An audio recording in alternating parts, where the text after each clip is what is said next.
क्या आप भी प्रोफेशनल वे में ग्राफिक डिजाइनिंग सीखना चाहते हैं? क्या आप भी प्रोफेशनल वे में फोटोशॉप सीखना चाहते हैं? तो मैं हूं अंकित के और मैं आपको सिखाऊंगा बिल्कुल जीरो से एडवांस लेवल तक फोटोशॉप। और ये फोटोशॉप का मेरा पहला वीडियो है। इस वीडियो में मैं देखूंगा कि कैसे न्यू पेज लेते हैं, कैसे फोटोशॉप ओपन करते हैं, फोटोशॉप की जो इंटरफेस होते हैं वो कैसे होते हैं, और फोटोशॉप से ओवरऑल जितने भी चीज़ें हैं जीरो से लेकर एडवांस तक मैं बताऊंगा इस वीडियो की सीरीज में। ये हमारा फोटोशॉप का पहला वीडियो है और मैं चलता हूं कंप्यूटर की स्क्रीन पे।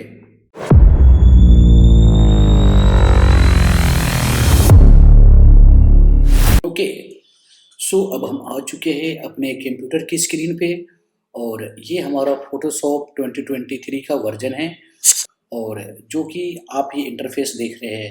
यहाँ पे कुछ फाइल हमें शो कर रहा है जो रिसेंटली यूज किया हुआ फाइल है। जैसे कि हमने काफ़ी टाइम पहले 2 दिन पहले 4 दिन पहले जो फाइल पे हमने काम किया और उस फाइल को हमने क्लोज कर दिया, तो वो फाइल हमें यहाँ पे दिखता है। हमें अभी फ़िलहाल लेना है एक ब्लैंक पेज, न्यू पेज लेना है, ब्लैंक पेज लेना है। न्यू पेज लेने के लिए हम फिलहाल करेंगे क्लिक यहाँ पे न्यू फाइल पे। ओके, न्यू फाइल पे क्लिक करने पे एक हमारा डायलॉग बॉक्स ओपन होगा और हमारे नीचे में एक बटन है दूसरा जो है ओपन की। अगर हमारा कोई ओपन करनी है, कोई फाइल को ओपन करना है तो हम ओपन पे क्लिक करेंगे। हमें कोई नया पेज लेना है तो हम न्यू फाइल पे क्लिक करेंगे। हमने न्यू फाइल पे क्लिक कर दिया तो यहाँ पे हमारा कुछ इस टाइप की डायलॉग बॉक्स अपीयर हुआ है। यहाँ पे कुछ हमारा रिसेंटली मतलब कि यहाँ पे कुछ हमारा टेम्पलेट है, जैसे कि film and video, mobile, web, art and illustration, print, photo और ये सेव्ड है। तो बेसिकली अगर आपको फोटो से रिलेटेड साइज लेना है तो यहाँ पे कुछ प्री सेट जो साइज है वो साइज आप ले सकते हैं। अगर आपको प्रिंटिंग से रिलेटेड साइज लेना है तो आप इन सबों में से कोई एक साइज ले सकते हैं। जैसे कि A4 साइज है, आप सभी जानते होंगे कि हम A4 पे क्लिक करके यहाँ पे क्रिएट पे क्लिक कर देंगे तो हमें एक A4 की पेज बन जाएगी। लेकिन अभी हमें फिलहाल करना क्या है कि हम जो टेम्पलेट है, जो हमारा प्रीसेट साइज है, उन सब में से यूज ना करके हमें अपने अकॉर्डिंग एक कस्टमाइज साइज लेना है। कस्टमाइज साइज लेने के लिए आप यहाँ पे देखो, ये हमारे अलग अलग डायमेंशन के यूनिट्स है। पिक्सल में है, इंच में है, सेंटीमीटर में है, मिलीमीटर में है, पॉइंट में है, पिकास में है। अगर आपको इंचेस में लेना है तो आप यहाँ पे इंचेस को सिलेक्ट करो जो आपकी साइज है। लाइक हमें 10x10 का एक साइज चाहिए तो मैंने यहाँ पे डाल दिया 10, यहाँ पे हमने डाल दिया 10 एंड 10। अब मैं यहाँ पे क्रिएट पे क्लिक करूँगा तो 10 इंचेस बाई 10 इंचेस की हमारी एक फाइल बन जाएगी। फिर आता है resolution, colour mode, background content. तभी इन तीनों चीज़ को हम स्किप करते हैं, इन रेजुलेशन को, कलर मोड को और बैकग्राउंड कंटेंट को हम अभी स्किप करते हैं। फिलहाल हम एक सिंपल सा एक ब्लैंक पेज बनाते हैं। हमने यहाँ पे क्रिएट पे क्लिक कर दिया, अब ये हमारा एक ब्लैंक पेज बन चुका है। बिल्कुल ब्लैंक पेज है, इस पर कुछ भी नहीं है। कुछ करने से पहले मैं एक छोटा सा चीज़ आपको बताना चाहूँगा कि जो हमारा फोटोशॉप है, फोटोशॉप हमारा लेयर बेस्ड सॉफ्टवेयर है। मतलब कि आप फोटोशॉप में कुछ भी करोगे वो सारे के सारे कंट्रोल लेयर के थ्रू ही होगा। ये हमारा लेयर का पैनल है। ये अभी लेयर में हमारे कैनवस बिल्कुल ब्लैंक है। कैनवस में इसलिए बोल रहा हूँ कि फोटोशॉप जो पेज होते हैं उसको कैनवस बोलते हैं। तो अभी हमारा कैनवस बिल्कुल ब्लैंक है, इसलिए लेयर वाले भी पैनल में कुछ भी नहीं है। हम कुछ भी ऐड करेंगे अपने पेज के ऊपर, कुछ भी हम पेज में ऐड ऑन करते जाएंगे। जितने लेयर हम पेज में डालेंगे, जितने इमेजेस हम पेज में डालेंगे, वो सारे के सारे हमारा इस लेयर पैनल में भी शो करेगा। मैं इस फाइल में मैं एक इमेज इंपोर्ट करता हूँ। इस ब्लैंक पेज में मैं एक इमेज लेकर के हमें आना है। कैसे लेकर के आएंगे? मैं इस ब्लैंक पेज में एक इमेज इंपोर्ट करता हूँ, कैसे लेकर के आएंगे वो देखते हैं। तो इमेज लाने का जो तरीका रहता है फोटोशॉप में वो ऐसा रहता है, फाइल में जाना होता है और आप प्लेस इम्बेड के थ्रू भी ला सकते हैं और प्लेस लिंक के थ्रू भी ला सकते हैं। इम्बेड क्या होता है और लिंक क्या होता है, इन सबको हम बाद में और ज़्यादा डिटेल में जानेंगे। फिलहाल हम प्लेस इम्बेड करके हम इमेज को लेकर के आते हैं। प्लेस इम्बेड पे मैं क्लिक कर दिया तो ये एक डायलॉग बॉक्स ओपन होगा। ये डायलॉग बॉक्स हमारा ओपन हुआ है। मैं इन सबों में से कोई सा भी एक इमेज में ले लूँगा। फिलहाल मैं इस इमेज पे क्लिक किया और हमने यहाँ पे प्लेस कर दिया, यानी कि इंपोर्ट कर दिया। हमने इमेज अपने फोटोशॉप की जो हमारा कैनवस था इसमें हमने इंपोर्ट कर दिया और हमने इंटर मार दिया। इंटर मारने के बाद मैं क्या करूँगा कंट्रोल टी। कंट्रोल टी करने के बाद हम इसको छोटा और बड़ा कर सकते हैं। इसको हम बेसिकली ट्रांसफॉर्मिंग कहते हैं। हमें जितना बड़ा रखना है, जितना छोटा रखना है, उसको हम ट्रांसफॉर्मिंग के करके हम अप्लाई करेंगे। इतना छोटा करके हमने इंटर मार देंगे, ये अप्लाई हो जाएगा। तो फोटोशॉप में जो सबसे पहला टूल्स होता है वो हमारा रहता है मूव टूल। ये हमारा टूल बार है, इसको हम टूल बार्स बोलते हैं। इस टूल बार में हमारा जो सबसे पहला टूल है वो है हमारा मूव टूल। हम इस पर क्लिक करेंगे तो हमारा ये शॉर्ट हो जाएगा। अभी स्प्लिट हो गया ये सारे के सारे टूल्स, नहीं तो एक सिंगल रो में हमारा आ रहा था। आपकी जैसे आप कंफर्टेबल हो वैसे करके रखो आप। हमने ऐसे कर दिया और ये हमने मूव टूल ले करके, एक चीज़ और बताऊंगा कि अगर इस पर थोड़ा सा माउस को होल्ड करके रखोगे तो एक और टूल निकल के आता है आर्टबोर्ड टूल। इसकी यूज मैं बाद में बताऊंगा, अभी मैं फिलहाल मूव टूल को ही देखते हैं। मूव टूल हमने ले लिया। मूव टूल्स का काम बेसिकली ये होता है, किसी इमेज को हमें यहाँ से यहाँ रखना है, ऊपर नीचे कुछ भी करना है तो हम मूव टूल से ही करेंगे। मूव टूल काफ़ी इंपॉर्टेंट है फोटोशॉप में। आप फोटोशॉप में आप बेसिक से एडवांस कुछ भी करो, आपको मूव टूल की ही ज़रूरत पड़ेगा। जैसे कि मैं यहाँ पे कंट्रोल टी किया। कंट्रोल टी करने के बाद मैं इसको छोटा बड़ा कर रहा हूँ, लेकिन आपको दिखा दूँ तो हमारा जो टूल्स है वो मूव टूल से ही हम कर रहे हैं। जैसे हमने इंटर मार के अप्लाई किया, देखो मूव टूल ही हमारा सेलेक्टेड है। मूव टूल से हमने यहाँ करा। हमें पोजीशन, कहीं भी इसको पोजीशन चेंज करना है तो मूव टूल से ही करेंगे। इमेज की साइज को छोटा करना है या बड़ा करना है तो कंट्रोल टी करेंगे और उसके अकॉर्डिंग हम अपने अकॉर्डिंग इमेज को छोटा और बड़ा करेंगे। तो ये हमारा मूव टूल है। मूव टूल की और क्या काम है वो भी हम एक बार देख लेते हैं। अगर इस इमेज को मैंने थोड़ा और छोटा किया, कंट्रोल टी किया, ट्रांसफॉर्मिंग करूंगा। ट्रांसफॉर्मिंग मतलब छोटा बड़ा।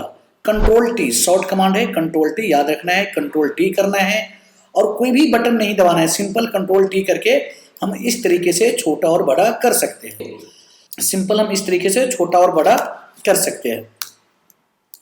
मैंने यहाँ पे रखा। जब मैं कंट्रोल टी किया, मैंने छोटा बड़ा कर रहा हूँ बिना कीबोर्ड का कोई भी बटन दबाए। अब एक चीज नोटिस करो, ये जो इमेजेस जो हमारा छोटा बड़ा हो रहा है बिल्कुल अपने पर्सपेक्टिव वे में छोटा बड़ा हो रहा है। ये पर्सपेक्टिव क्या होता है ये मैं आपको बताना चाहूंगा कि जितना अगर मैं छोटा कर रहा हूँ तो जितना इसका हाइट छोटा हो रहा है उतना ही इसका विड्थ भी छोटा हो रहा है। मैं इंटर मार के अप्लाई कर दिया। इस चीज को और ज्यादा अच्छे तरीके से एक्सप्लेन करने के लिए मैं क्या करता हूँ, लेफ्ट में भी एक गाइडलाइन सेट करूंगा, राइट में भी करूंगा, टॉप में भी करूंगा और बॉटम में भी करूंगा। गाइडलाइन लेने के लिए यहाँ से ऐसे पकड़ के लेके आओ, यहाँ पे छोड़ दो, यहाँ से पकड़ के लेकर के आओ और यहाँ पे छोड़ दो। इससे बेसिकली इसको हम रूलर बोलते हैं। रूलर को यहाँ से ड्रैग करके लाना है, यहाँ पे छोड़ देना है। अगर आपके सिस्टम में ये रूलर शो नहीं कर रहा है तो कंट्रोल आर करना है। अगर मैक में चलाते हो तो कमांड आर करना है, विंडोज में चला रहे हो तो कंट्रोल आर करना है। कंट्रोल आर से आता भी है और चला भी जाता है। ओके, सो मैं अभी क्या करूंगा, मैंने कंट्रोल आर करूंगा तो देखना कि ये जो ऊपर का जो रूलर है वो हाइड हो जाएगा। हाइड हो गया। अगेन मैं कंट्रोल आर करता हूं तो ये हमारा रूलर फिर से वापस आ जाता है। मैं यहां से उठा के मैंने यहां कर दिया। अब मैं क्या करूंगा, कंट्रोल टी करके मैं इसको छोटा करूंगा। छोटा करूंगा तो नोटिस करना है कि ऊपर से देखो टॉप में जितना एरिया हमारा डिक्रीज हो रहा है इतना एरिया राइट साइड से भी डिक्रीज हो रहा है। तो कहने का मतलब ये है कि यही हमारा पर्सपेक्टिव वे में किसी भी इमेज को छोटा और बड़ा करते हैं। जो हमारा जितना वैल्यू विड्थ की वैल्यू कम होगा उसी के अकॉर्डिंग हाइट की भी वैल्यू कम होगा। कभी भी हम इस तरीके से छोटा बड़ा नहीं करेंगे। इससे क्या होगा कि हमारी फोटो की पर्सपेक्टिव खराब हो जाएगी, डायमेंशन खराब हो जाएगी। ऐसा हमें कभी भी नहीं करना है। ओके, सो अब मैं ये चीज हमारा मूव टूल का ये काम था। बेसिकली मूव टूल हमें अच्छे से समझना है, लेयर को अच्छे से समझना है। अभी हमारा ब्लैंक पेज था, हमारे पेज में कुछ भी नहीं था, हमने ये इमेज को ऐड ऑन करा है। ऐड ऑन करने के बाद देखोगे कि हमारे लेयर पैनल में भी ये आ गया। ये एक हमारा लेयर पैनल में भी ये इमेज की एक लेयर आ गया। बेसिकली इसको मुझे कॉपी करना है। इस इमेज को मुझे कॉपी बनाना है। कैसे बनाएंगे, काफी सिंपल है। अल्ट को दबा करके, अल्ट को मैं दबा रखा हूं, माउस को भी क्लिक करके रखा हूं, ऐसे ड्रैग कर रहा हूं, माउस को भी नहीं छोड़ा हूं और अल्ट को भी अभी मैं नहीं छोड़ा हूं। अब मैं माउस को छोड़ दिया और अल्ट को भी मैंने छोड़ दिया। तो ये हुआ क्या कि ये मेरा इमेज कॉपी हो गया। मैं इस इमेज को मैं नीचे की तरफ कॉपी करके और लाना चाहूंगा।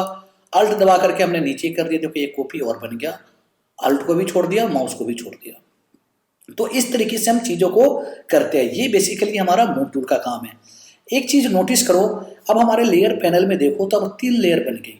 मतलब कि सीसी नाम से जो इमेज था इसी का सीसी कॉपी हो गया, सीसी कॉपी 2 हो गया। डेट मीन्स कि ये हमारा सबसे पहले लेके आया था वो ये लेयर था, इस लेयर का मैंने कॉपी किया, वो ये लेयर हो गया, अगेन इस लेयर का मैंने कॉपी किया, वो लेयर ये हो गया। मतलब कि मेरे पेज में 3 लेयर आ चुका है।